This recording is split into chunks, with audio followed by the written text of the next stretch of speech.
We proved that day that you don't have any rights in New Zealand anymore. Maybe you did once, but not anymore, you don't. If they can arrest you for peacefully protesting on the side of the street, ban you from speaking out after the fact or getting any help, and then send you to prison for it, you don't live in a free country anymore. Far from destroys it. us. Liz Gunn had her like thumb near broken off by police. She's just standing there asking questions, and then they assault her, smash her cameraman's $15,000 camera, and got Lee Williams, who got his bank account taken off of him, and threats to cancel his residency so that he couldn't live in this country anymore. We've got Brad Flutie, who was assaulted and tased by police for not wearing a mask in a store where he already talked to the manager and they said it's okay, he doesn't have to wear one. This is a very important topic because this can happen to anyone in the world. If we're not careful, we realize, oh shoot, there's people who have authority over our lives who can write down on a piece of paper some scribbles and all of a sudden change or alter our reality. It's insane what we see across the world. You may be living in America and be like, well, it's not happening here, but we have to learn from people, our fellow man across the world perhaps. Vinny, you're from New Zealand or Australia? You have a powerful story to share, one that happened not so long ago, but it affected you, and it also made you excommunicate from your partners. You were dragged out of the streets. You were protesting. You were peaceful. You're a funny guy. You seem harmless. So what went on in your story, man? I want you to share with the audience why I say what I just said. Why is there tyranny happening that people are unaware of, and how could it happen to them? Well, the world is not all sunshine and rainbows and sugar-coated cupcakes, unfortunately. Sometimes reality is not what you would prefer.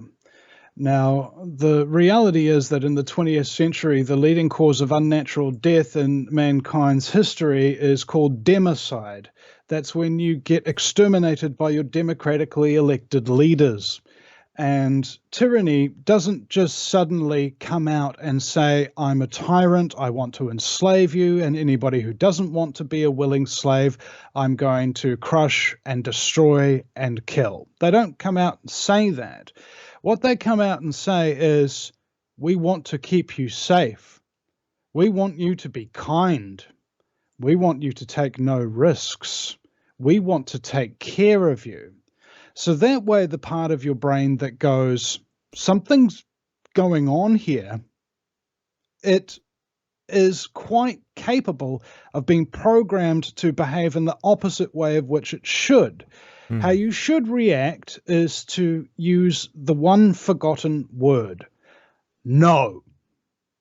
But how you do react is you go, okay, all right. Just keep me safe. And that's what they want. So when New Zealand was going in through lockdowns, we had, I think, 30 minutes notice that a lockdown was coming. Lockdown's coming tonight at 11:59 a.m. I was like, what? All of a sudden. Now, we knew that it was coming anyway. And the reason why we knew is because there's all sorts of leaks that happen from teachers, nurses, and factory staff and supermarket staff who are all being told around about the same period of time that they need to stock up for something very, very soon. Now, how would they know that unless these lockdowns were planned? So on August 18th, 2021, Jacinda Ardern, a Freemason Scholarship recipient, former employee of Tony Blair, who was mentored by current UN employee Helen Clark and former UN employee David Shearer, decided to lock the country down because allegedly there was a single case of the Delta variant, and lock it down in level 4. That means pretty much nobody can go anywhere unless you're essential services. Every business had to shut down, food and so on and so forth you couldn't get. And this causes untold suffering to the population.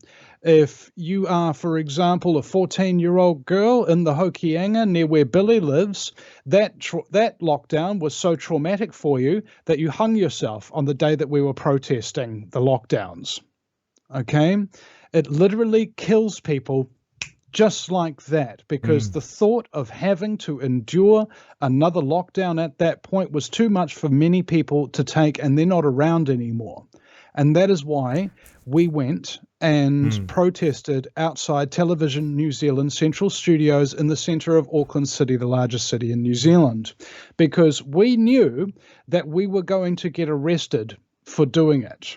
And we knew that when people saw us get arrested for peacefully protesting, they would have that part of their brain reactivate that says, something's going on here. No. And interestingly enough, a significant portion of the current alternative media in New Zealand at that time did not exist. They did not exist at that time. And at the time that myself and Billy TK were arrested and banned from the internet, this was a period of about 6 weeks that we were unable to access the internet in the 21st century, in the middle of lockdown, with no internet and no mobile capable device. For speaking your mind? No, for peacefully gathering in the broad daylight and talking about how we are opposed to the lockdown measures, that using we your own conscience, that they were ineffective. And it was a sacrifice play. Now, I may have my misgivings about perhaps how I did it or how I acted and things of that nature, but I think we were just going on instinct. My instinct told me that there's an old saying, how do you expose a fascist? By making them act like it.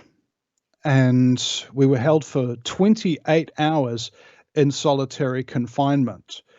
And that was very traumatic. I think I had like 7 panic attacks in the cells and a panic attack in the paddy wagon, because I'm claustrophobic, you see, and I'm also tyrannophobic. So I basically have a great fear of being enslaved. And when you're locked away in a back of a paddy wagon and you're 6'6", that's quite difficult for me to deal with.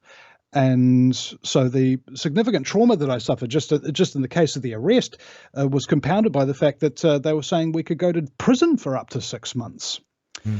Now, on top of that, at the time, a Constable Derek Chung came in while we were severely traumatized and in solitary confinement without a lawyer, and demanded that we give him our phone passwords. Billy didn't have a phone password, and I didn't give mine because I didn't have a lawyer present, and they wouldn't get me one at the time. They wouldn't even give me a pencil and paper to write anything down. And so when I did finally get my hands on a lawyer that night, the huge weight of this came down on me when I found out that I'd also been charged for breaching the Search and Surveillance Act and could face up to 3 months in prison for not giving my cell phone password. The police kept my cell phone for 9 months. They had to send it all the way down to the capital in Wellington to have the best, the smartest, the most highly paid, and the most capably trained police that they could to try and crack that phone. It's an iPhone. They're very, very hard to crack. And I looked at the usage data, because I have a usage data tracker on my phone because I don't like using my phone very much. And it turned out that they did manage to crack it. It took them 8.5 months to crack that phone using the best people they had. The password was 1, 2, 3, 4, 5, 6. And so when we were going through this process, there's a protracted court process. So to get those bail conditions removed involved going to the district court 4 times and the high court once. This cost us about $22,000 just to be able to make a phone call or just to be able to do internet banking. This was the brutal regime that we were under. And while we were under that, an entire alternative truth media just suddenly popped up out of nowhere. People like Chantal Baker and Counterspin and Liz Gunn and a number of other people who've made significant headway in the alternative media in New Zealand since then, which was both a delight and a shock to me because I'd been doing this for 15 years. And I came out after 6 weeks and these people already had a bigger following than I did. And they didn't exist before that 6 weeks. You see? Did they mention your situation at all, or? No, largely no. I believe Counterspin Media did mention it, and they were there on the day, but they didn't come to speak or do anything. They were just there to document it. And in fact, their video footage from that day was used by the police as evidence in the trial. And that was the first time I'd even seen that footage because of the difficulty in trying to get anything. And you told me that there were lots of articles internationally. Yeah. I had no idea that there was anything out there. Yeah, that's how I found out. I found like the day that happened, I actually like people were actually messaging me because I was doing a live stream. I was like, wait, what? Really? Vinny Eastwood? What happened? I'm like, this guy, you know, again, like I said, you're playful, you're funny. Like, I don't know you want to do anything harmful. You know, you've had a radio show, you have a reputation, and you just want people to think for themselves and use their own conscience. That's all. But here you have some order followers who you can see this on camera and video footage. They're pulling you out of the crowd. They're basically inciting violence, these police members, and you can call them a gang if you want, I would.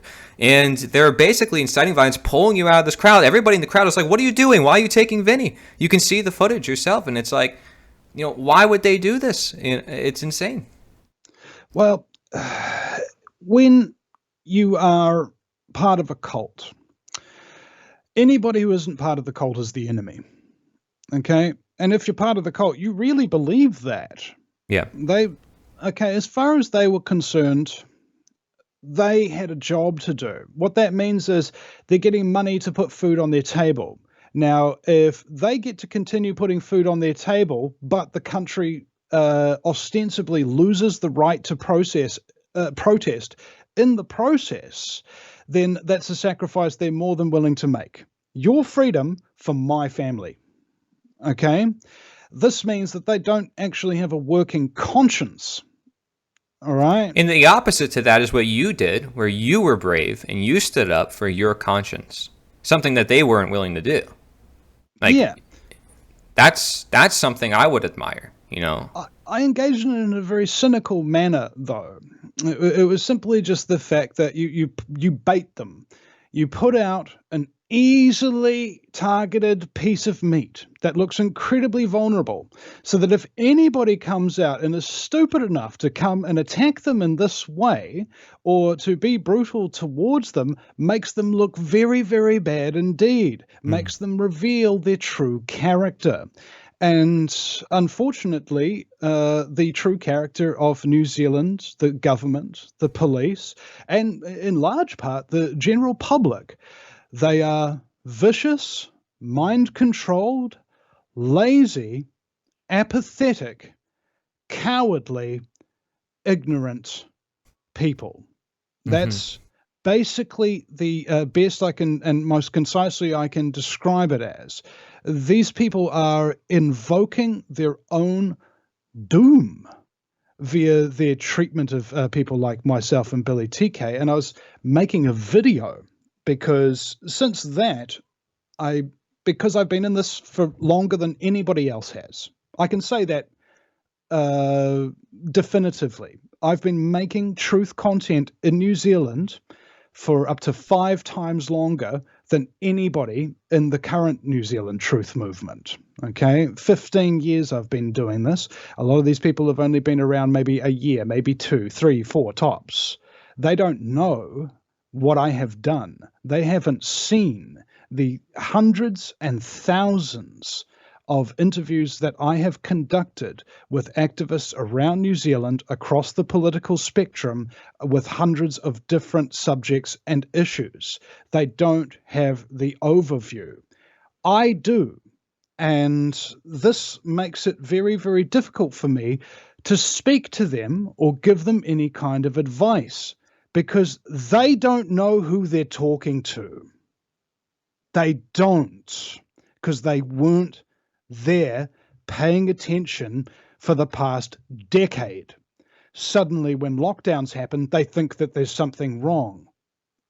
Something was wrong long before that. These Right. lockdowns didn't appear out of nowhere.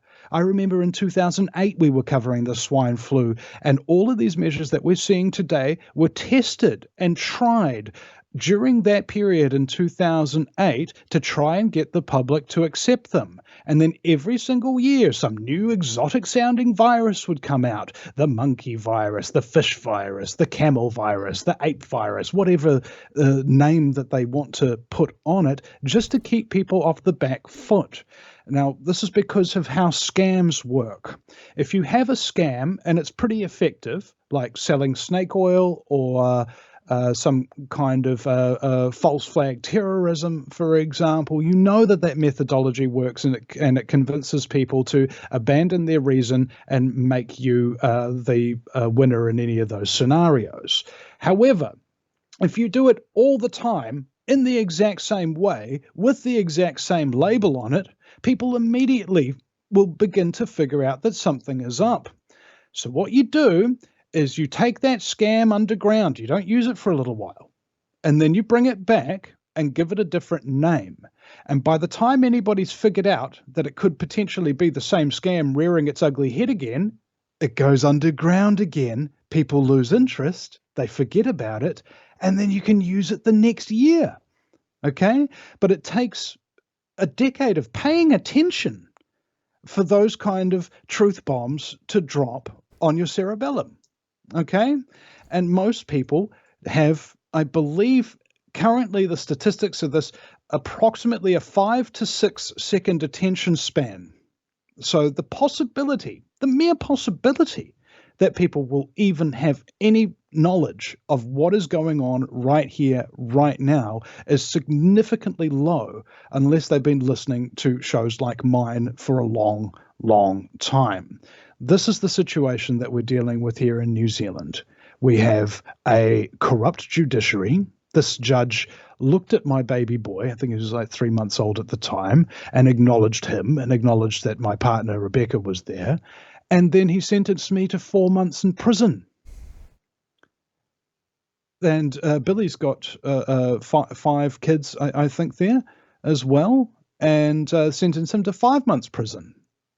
And this is after 2-ish years of delays and expenses. And Billy has told me that he's paid already, I think, $50,000 to $70,000. Now, why? On his legal fees. Why are you guys going to prison for that? I'm sorry. Well, because that's the law under the COVID-19 Health Response Act, which was passed at 4:00 in the morning when almost nobody was there, without opposition. It gave the police and judiciary untold powers, and things like, for example, organizing a gathering, they can give you a $1,000 to $4,000 fine, and attending a gathering, on the other hand, can give you up to 6 months in prison or a $4,000 fine. So we were facing a judge, the same judge that gave us our draconian bail conditions, the worst bail conditions. I've been interviewing activists for a long time, and I never heard of bail conditions this severe, ever. It was hugely unprecedented at the time, and still is, because nobody, including other activists who've been arrested since then, including for internet violations and things like that, have been given restrictions like that. Okay.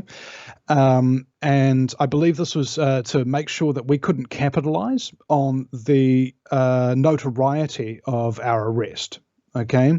So after you've been arrested, you could potentially be interviewed by people every single day. I mean, look at what happened to Posey Parker and the trans activists and things of that nature that happened here in New Zealand, breaking through, busting heads, pouring tomato juice on Posey's head, that kind of thing. She was being interviewed day after day, all day long, by people all around the world because of that. And so could myself and Billy have been, but we weren't because we couldn't, because it was illegal.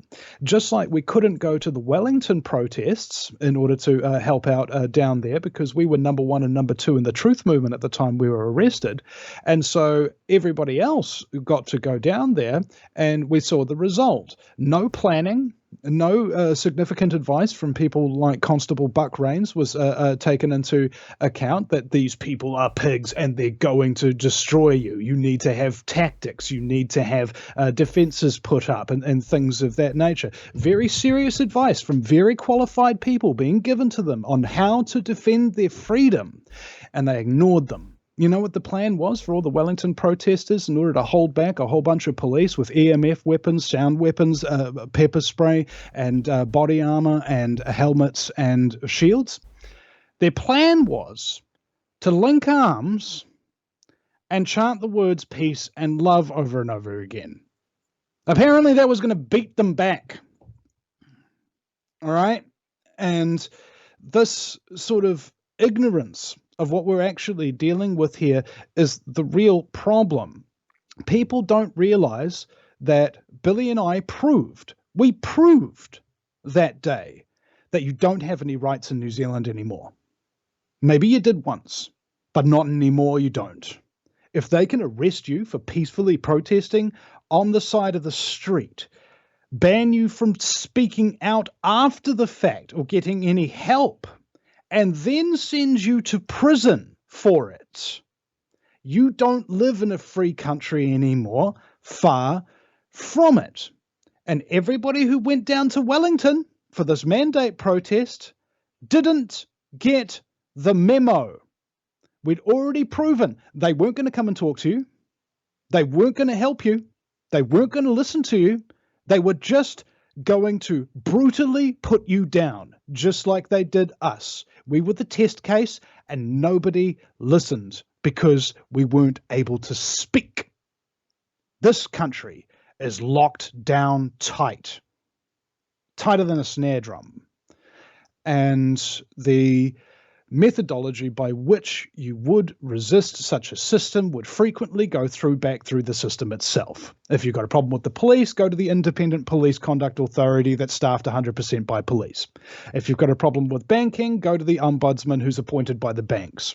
If you have a problem with corruption, go to Transparency International, whose members are the most corrupt plutocrats in the country. You see, they've locked every conceivable way of resisting tyranny out. Now, at the moment, we're doing the last test. Right? We know for a fact that you can't protest because you don't have any right to protest anymore, that you can't speak because if you speak, you get censored. And we know for a fact that if you go to the district courts, at least you're going to get very brutalized like we were. All right. I'm told that the verdict and the sentence that was passed upon myself and Billy sent the entire legal fraternity in New Zealand into a state of shock, I'm told. They could not believe that such a heavy-handed sentence was put down. Why do you think we did what we did in broad daylight so that we will definitely get arrested? It's to show you. Yeah, it definitely showed me. I was like, what in the world? You know, and I just want to say, Vinny, what you did is remarkable because the abolitionists, and if you look at the history of nonviolent protest, and they work better than any other form of protest, so you're right on that point. The abolitionists were willing to go to jail for their beliefs too. I mean, they set up their own towns. I'm talking about here in America.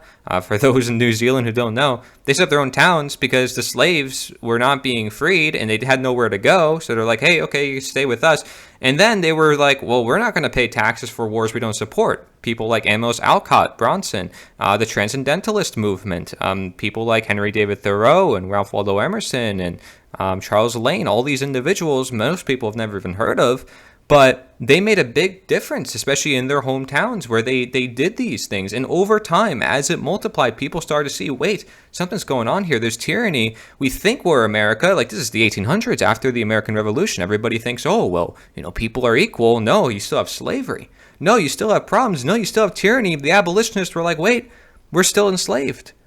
Right? So I think there's this pattern of history that you're hitting on, Vinny, where people have to rise up again and again, and then soon people finally start to realize the nature of the system.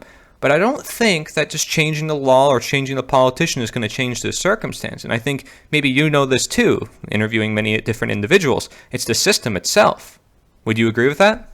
Well, precisely. However, the system is an abstraction. You can't Right. touch a forest, but you can touch a tree. So that means that the system is predicated on the backs of significant portions of individuals, possibly about 20 million worldwide individuals that would be directly involved in this system and supportive of it, and know, or at least partly know, what its aims are.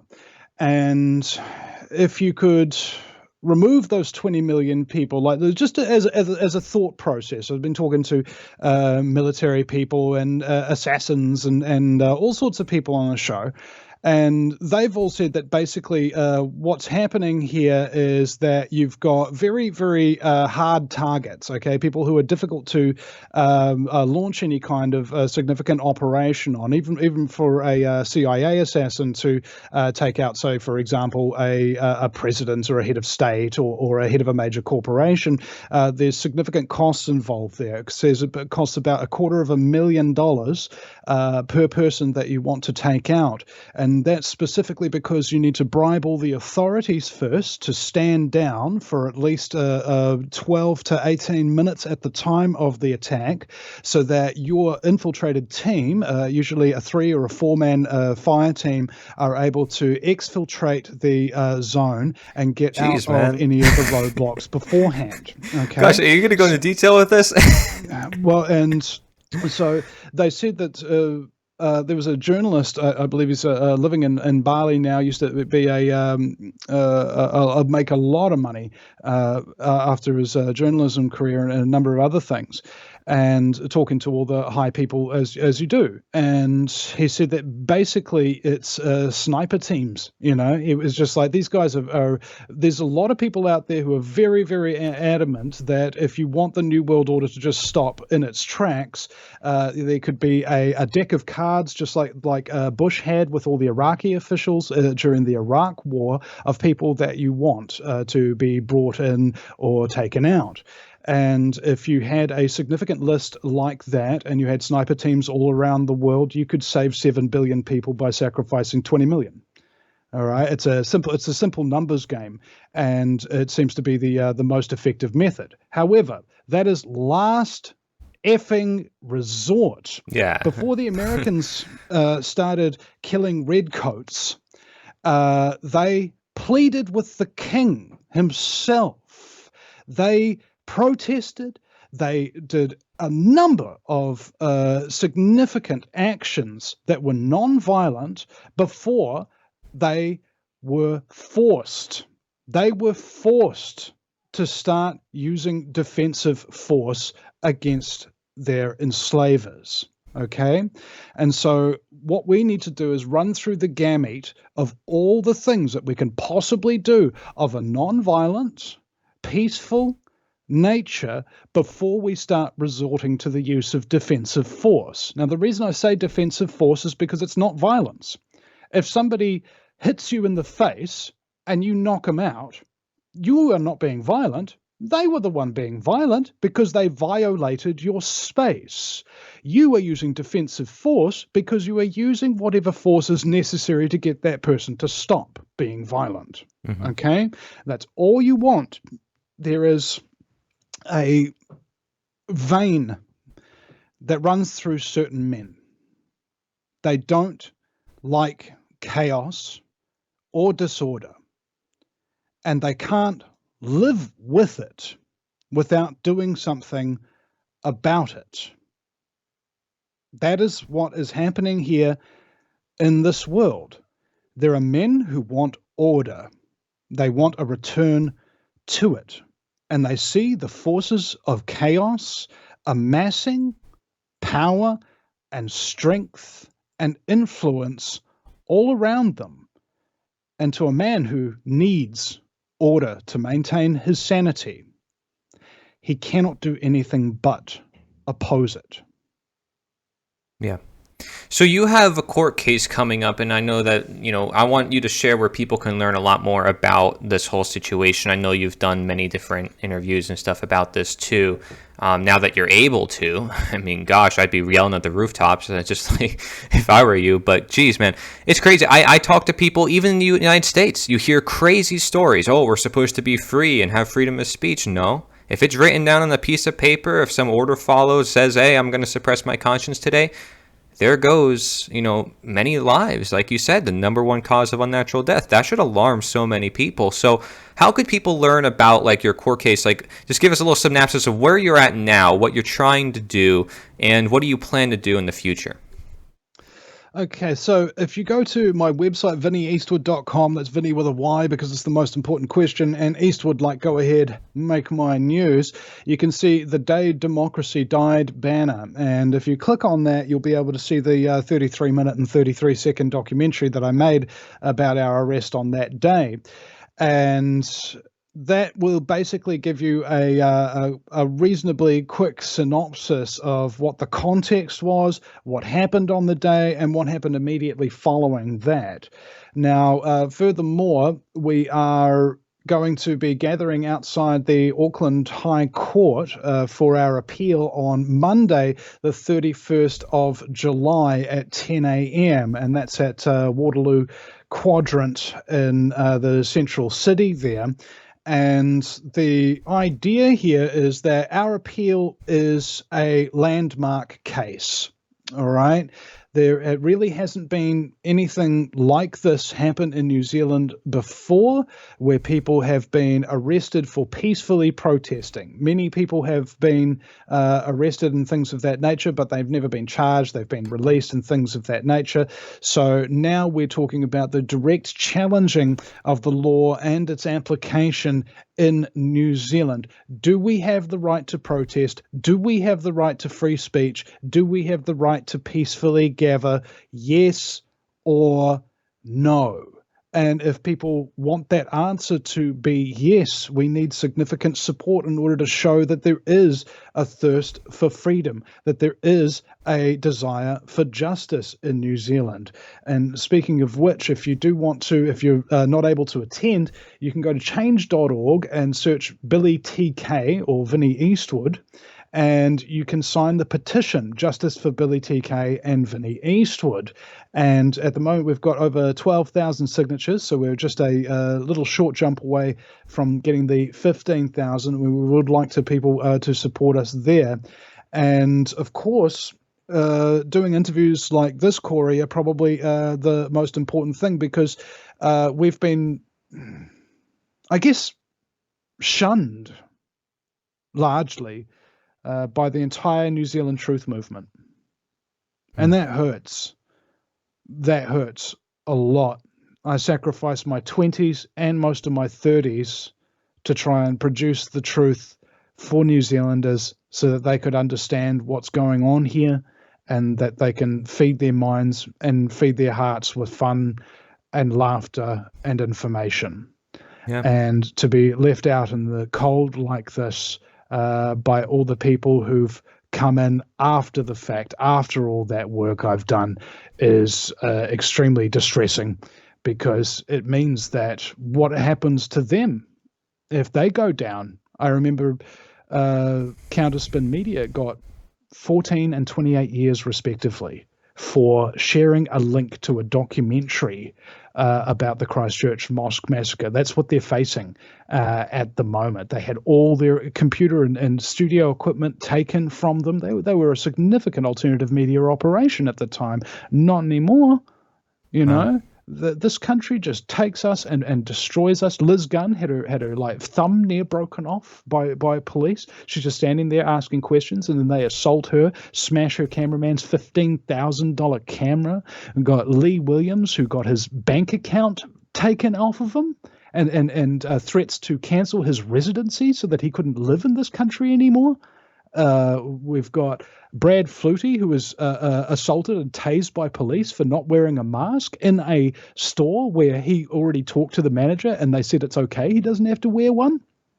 Myself losing 65,000 YouTube subscribers and 6,000 videos, 20,000 hours worth of interviews from the deplatforming. And now I'm lucky if I can get more than a dozen people watching live across YouTube and Twitch and Facebook combined. Right? This country and all the people in it who are fighting for freedom are under massive threat, massive attack. And each and every time any of these people has been in a significant place of distress, I've been there to offer my support, to bring them on the show, to do whatever I can to help. Okay? And I would love it if that was reciprocated. But I know that everybody has their own things that they're trying to do. And I accept that because I've been doing my own thing this whole time. And I just need a lot of help right now. So if there's anybody out there in the entire international truth movement who would like to interview me, would like to give me some support, give light to the issues that are facing New Zealand, which ostensibly affect you all. Because if it's successful here, you can guarantee it's happening in your neck of the woods too. Guaranteed. Every time every American activist has told me about something that's terrible happening there, I was like, hey, that's happening in New Zealand.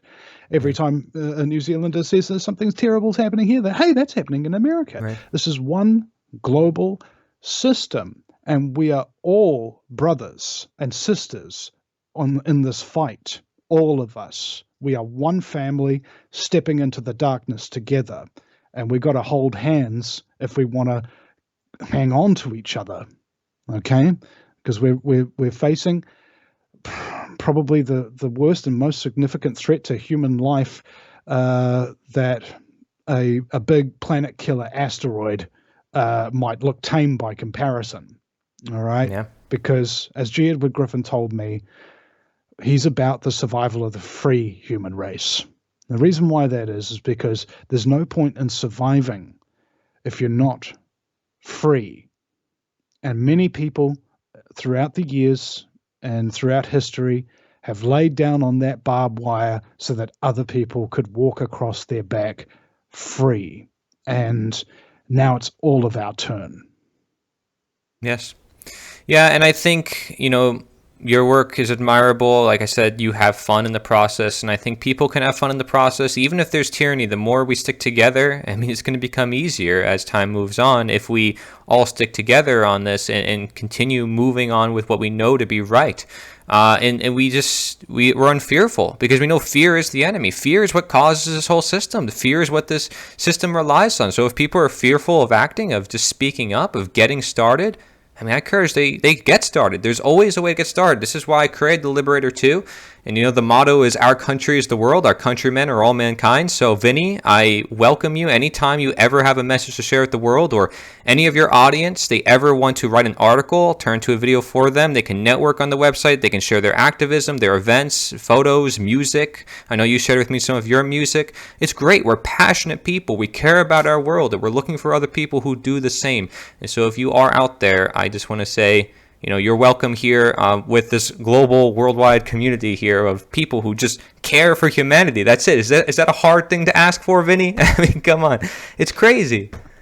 Yeah. If anybody out there eats carbohydrates, drinks, smokes, eats sugar, or is under stress, then you probably have a liver condition. Okay? And the first thing you know when you've got a liver condition is that you'll become apathetic. Now, when I listed all those things, they strike you as the list of things that everybody does all day long, everywhere, doesn't it? Yeah. My theory, this is my conspiracy theory, I'd like to claim ownership of it, is that the people who have created our culture have specifically ensured that these elements of the diet and imbibing are so ubiquitous that almost everybody will do them all the time, specifically because the liver shuts down and produces apathy if those things are affecting you, because it's unable to cleanse. That's what you call toxic people. All right? Now, why would they do this? Let me ask you something. Let's say you've got an apathetic population, a population that literally is physically incapable of caring about anything. What can you do to them? Yeah, anything. It opens the door, at least, and then it makes, if one is permissible, then the other ones become more permissible, and then it aggregates. As one evil is permitted, and people say, "Oh, well, this evil, this violence is allowed here. It's allowed here. It's allowed there." Well, now violence is going to grow. This is why limited government and smaller forms of government, as the test of time in America has shown itself, do not work. And people have to reevaluate their politics, their way of thinking, their morality. Why people like Mark Passio or Larkin Rose or yourself are really challenging the heart to this matter, which is our minds. And like you said, the millions of people, the everyday person. Mm. So, Vinny, thank you. I appreciate the health tips. I appreciate you sharing all this information. I encourage people to look into your work. I wanted to just keep this pretty short and sweet to the point, as I mentioned to you, because this is part of the project. I want everybody to get involved. I create new projects for people to get involved where you only have to send in a 1-minute clip. So please do get started. Even if you're like, I'm new to consecration, even if somebody wants to help share, get the world to be a healthier place, like you mentioned, that can help people's minds. I mean, it definitely helped in my mindset. I'm able to think more clearly, more rationally, and just more on top of things, have more energy for life. And that's a beautiful thing. You feel better. And once you free yourself and you open your mind, like Frederick Douglass, a former slave in the 1800s, I mean, once he freed his mind with knowledge, he couldn't get it out of his mind. He had to be free. He had to share it with others. It was an obligation.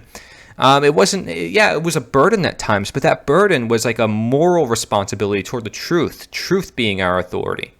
And that was a higher authority over all men that it's like I have a connection to. I know my purpose in life. And that's something that can help so many people in a world where, we're consuming, we don't maybe have purpose, we're trying to find our lives. We can help others, and it can definitely help us in the long run. So, Vinny, I want to thank you so much. Is there anything else you want to say? Your website for where people can find you again? Yeah, absolutely. And this is the thing. Hope is a very important thing. I was talking to Dr. Leonard Caldwell, who claims to have cured up to 30,000 people of cancer. And he was talking to a doctor one time, and the doctor said to this patient, I think it's terminal. You probably got about 6 months to live. And he asked him, why did you tell him that? And he goes, well, I don't want to give them false hope. And Leonard said, that is the stupidest thing I have ever heard in my life. Every hope is good, even false hope. Okay? So if you have some kind of belief, if you've got some kind of devotion, if you've got some kind of passion, and you have any speck of hope in the desert of desolation that is out there, cling to it. Okay? Cling desperately if you have to. Dig your fingers into that hope and don't let it go. There's a reason why. It's because you will survive far more likely than those people who don't have any. The POW camps in Vietnam with American servicemen, basically no hope of rescue. The ones who overwhelmingly survived were the ones who had a very strong faith. Because when they were alone, with no hope of rescue, they weren't alone, and they weren't without hope. That's what starts in the mind. That's what stays in the heart, and that's what your gut tells you when things are going wrong. You have neurons in each of those parts of your body, and if you want to know what the point is, if right now you're feeling faithless or you're losing hope or something of that nature, just understand the fabric of reality and how it's laid out, okay? The world is a holographic fractal projection of collective consciousness experiencing itself subjectively, all right? What does that mean? It means the nature of reality is holographic. So if you take a picture of you and you put it in a hologram instead of a hard drive and try to delete it, that whole picture of you is still there. It's just half the resolution. If you try to delete it again, the whole picture of you is still there, just half the resolution. This is the fabric of reality. So that means every thought that you have, every action you take, everything that you build can never really truly be forgotten or destroyed. It still exists in some form, somewhere, some way. and it is built upon the back of a fractal. If you look inside your finger, you'll find it's got a cell in there. If you look inside that cell, it's made up of all these other ones. If you look inside those, it's made up of all these other ones. Guy had a granite crystal microscope, got 60,000 times magnification. All life is life that is infinitely built upon all life that is infinitely built upon all life, infinitely down and infinitely up. I'm a cell on this planet. The planet's a cell in the galaxy a cell in the universe a cell in a much larger organism we don't even have a concept for yet. So not only can nothing you do ever be forgotten or destroyed, it's just a smaller or larger version of something else. Okay? You are part of it. And everything that you do affects all the infinite civilizations in your body and all the infinite civilizations that you're a part of. Everything that you do, everything that you think. Okay? Because you have consciousness. Matter has consciousness. These guys did a thing called the double slit experiment, where they had a sheet of aluminium foil behind these two metal slots, and they had a proton gun to just fire protons through those slots and see what would happen. What they figured would happen was it would go bang, bang, and then they'd find out how the particle exploded. But it didn't. It went bang, and turned into a waveform. And they're like, whoa, that's interesting. Let's put a camera right there and let's see how that happens. Bang, bang. The particle reacted differently because it knew it was being observed. It got stage fright. And that means if a photon can think and has consciousness, that means everything does. Electrons, protons, neurons, morons, all of them. And you are experiencing this subjectively, okay? You're from the inside looking out at all the things of your scale on the fractal, of all the things that you could possibly remember and forget in the hologram. Who are you? You're a fifth dimensional consciousness being, okay? What does that mean? It means the first dimension is a dot. It's the simplest. The second is a line. The third is a box. The fourth is that box moving through time. And the fifth dimension is the box, but it's beyond time and it's beyond space. This is where all your thoughts come from. They come out of absolutely nowhere. They come from the past. They come from the future. They come from right now, and they are not yet manifest. If you have a tune, if you're a musician, if you have an idea for a photo, if you're a photographer, if you have the idea for a new engine, if you're an engineer, all of those things first exist in the mind. And as a fifth dimensional consciousness being, that inspiration, if you don't act upon it, will just go psst, fade into nothing. But if you spend your fourth dimensional time willing that idea into the three-dimensional reality, it can then be seen, observed, tasted, or touched by other people that share this reality with you. And each and every one of their experiences from these wonderful things that you create affect them, all the infinite civilizations within them, and all the infinite scales of civilizations and thoughts that have ever existed. Okay? This is why your thoughts are important. This is why you are important. This is why making things that don't yet exist is your purpose for living. Because if you don't create the things that you see and think in your head that make the world a better place, you will become bitter and resentful, mostly of the people who do that which you do not do. Okay? The obligation and the task is upon you, and it won't be easy. Just know that everything you do affects everything else, and you may never see the benefit of it. You might not see the significance of it. Maybe in a couple of 100 years, somebody will listen to this and be awakened and make themselves or their life better. Doesn't matter. Do what you do because it is the right thing to do, for it needs no further justification. Beautiful. Yes, I think this is part of the reason why I took on the abolitionists. I mean, they inspired me, but they actually created change. And we can absolutely do the same thing. It wasn't so long ago, and history keeps repeating itself. We definitely have the potential, after thousands of years, ending a practice like slavery. Oh, it's natural to exist. No, we can end another practice for another thousands of years if humanity decides, like you said, use their mind, their will, to ultimately manifest this. So, beautiful, Vinny. Thank you very much. I want everybody to check out Vinny Eastwood. Vinny Eastwood, that's his name, and his show, everything he's got going on. And be sure to check out everything he talked about his court case. And you've got songs, you got everything, man. You got documentaries. You've interviewed everybody that I know. So be sure to check it out. We've also done an interview before. I'll link it in the description below. Get involved with the Liberator 2 News. That's what I'm reporting here for. And peace out, everybody. Take care.